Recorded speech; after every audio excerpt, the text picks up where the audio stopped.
Sa patuloy na pakikiisa natin sa National Disaster Consciousness Week, kahapon ay inalam natin kung bakit at paano nagkakaroon ng lindol sa isang lugar. Ngayon naman aming babalik-tanawan ang ilang mga sakunang dulot ng lindol sa ating bansa. Para sa detalye, narito si Ruby Cerezo.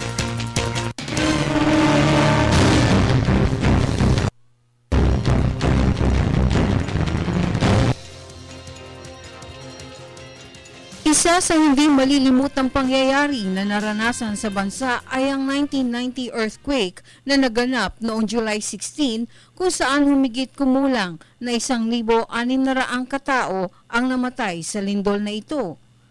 Ang mga lugar na sinasabing may pinakamaraming nasawi ay sa Central Luzon at Cordillera Region. Ang lindol na ito ay lumikha ng 125 kilometrong ground rupture mula sa lalawigan ng Aurora hanggang Nueva Vizcaya. Ang siyudad ng Baguio ang nagtamo ng pinakamatinding pinsala dahil sa lindol na ito. Pinaguho ng lindol ang 28 gusali tulad ng hotel, government at university buildings, pati na ang mga bahay at pribadong mga gusali. Dahil rin sa lindol, naputol din ang mga serbisyo ng kuryente, tubig at komunikasyon sa maraming mga lugar. August 17, 1976 naman naranasan sa Mindanao ang isang malakas na lindol na lumikha pa ng isang tsunami. Sa Cotabato Trench naganap ang lindol, samantalang ang tsunami ay nagmula sa sea. Sinasabing ang tsunami ito ay kumitil ng mahigit kumulang na 8,000 katao na nakatira sa coastal communities sa North and South Zamboanga, North and South Lanao, North Cotabato, Maguindanao, Sultan Kudarat at iba pang karatig bayan sa Sulu.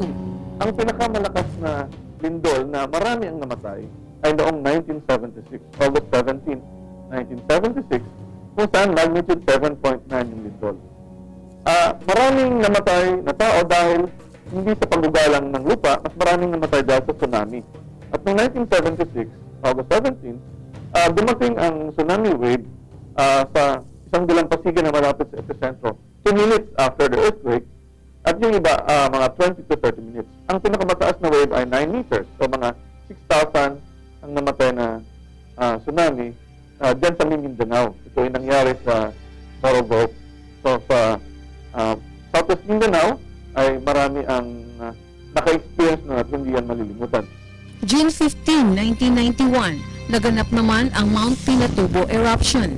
800 katao ang nasawi sa pagsabog na ito.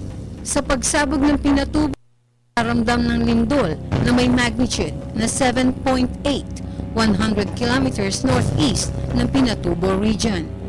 Bago maganap ang pagsabog ng Pinatubo, manaka-naka nang nakakaramdam ng paglindol ang mga nakatira sa paligid ng bulkan.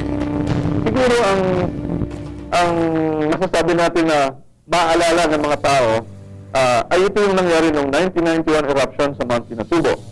Kasi po yung nilabas ng mga bato o buhangin o abo, yung mga ash na isinaboy ng Pinatubo sa paligid ay mga 7 hanggang 10 cubic kilometers. So, napakarami yun. So, yung pinanggaling lang ngayon ng mga material na inilabas, siyempre, nagkaroon ng space. So, ang nangyari, ang bundok ay bumagsak. So, right after the June 15, 1991, most explosive phase of the eruption, bumabagsak yung bundok.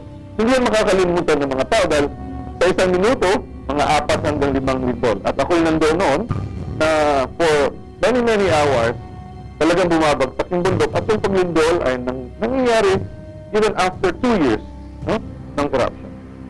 Maraming aral ang nating mga Pilipino sa ganap ng mga pagsabog na ito. Bagamat hindi naman nape-predict ang pagdating ng isang lindol, may kahandaan na sa maaaring mangyari kung sakaling dumating ang ganitong klaseng mga sakuna. Para sa Telebisyon ng Bayan, ito si Ruby Cerezo. Hindi man natin ito kagustuhan, hindi natin mapipigilan ang gawa ng kalikasan. Bukas alamin natin ang mga teknikal na terminolohiya tungkol sa lindol at nang malaman natin ang mga peligrong dulot nito.